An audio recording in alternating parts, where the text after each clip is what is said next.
Tense. Simple present tense आपल्याला present activity show करण्यासाठी आपण शो करतो. जसं की सध्याच्या गोष्टी आपल्या झाल्यात म्हणजे होतात आहे त्या गोष्टी शो करण्यासाठी, हॅबिट शो करण्यासाठी आपण प्रेझेंट टेन्सचा यूज करतो. जसं की मी शाळेत जाते, मी येते, खाते, पिते, काय जे काही ऍक्टिव्हिटी करते सध्याच्या प्रेझेंट म्हणजे टायमिंग मध्ये, तर त्याच्यासाठी आपण प्रेझेंट टेन्सचा यूज करतो. स्ट्रक्चर दिले subject plus V1 plus S plus object. आता ES आपल्याला वर्बला इथे दिले तुम्हाला ES ला बघून जरा थोडंसं तुम्ही घाबरले असाल म्हणून ES हा प्रत्येक कुठे लावायचा आहे. तर आपला जेव्हा सब्जेक्ट सिंग्युलर असेल तेव्हा आपल्या वर्बला ES हा प्रत्यय लागतो.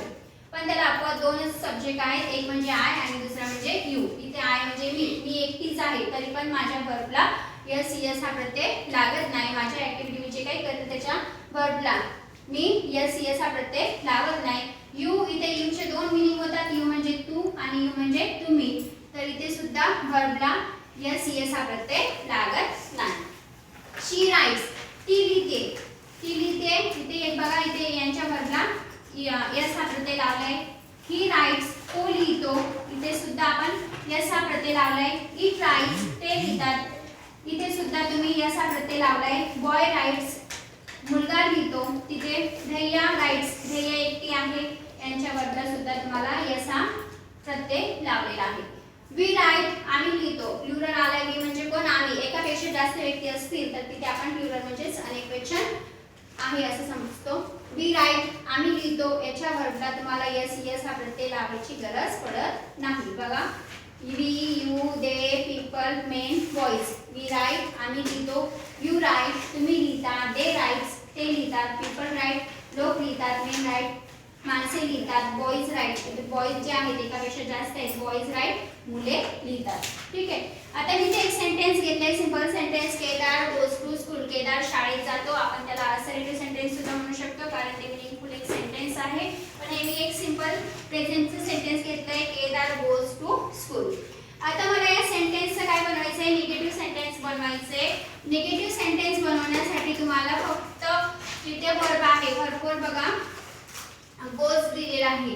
जेव्हा आपल्याला निगेटिव्ह सेंटेन्स बनवायचं असेल तिथे डू किंवा डज या दोन पैकी घेऊन त्याला नॉट लावायचे.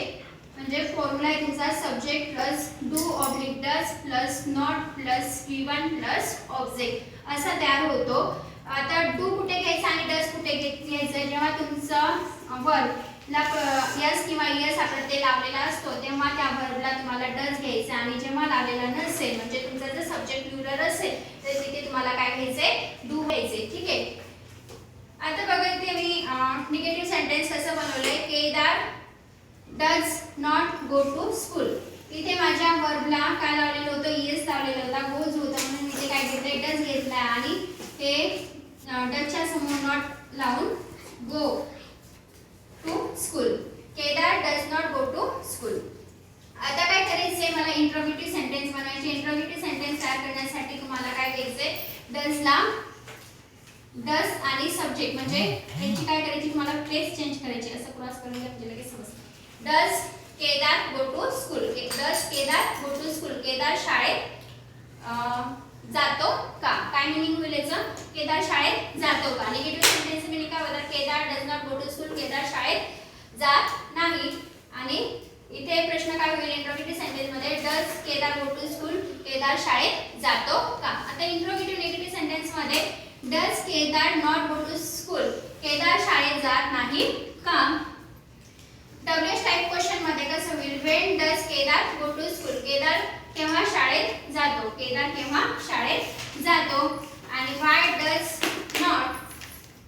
Does Kedar not go to school. Kedar शाळेत का जात नाही? असे तुमचे WH टाइपचे दोन क्वेश्चन. आणि इथे बघा assertive, negative, interrogative, negative, WH टाइपचे हे असे क्वेश्चन तुम्ही एका सेंटेन्स पासून असे भरपूर काही सेंटेन्स बनवू शकता.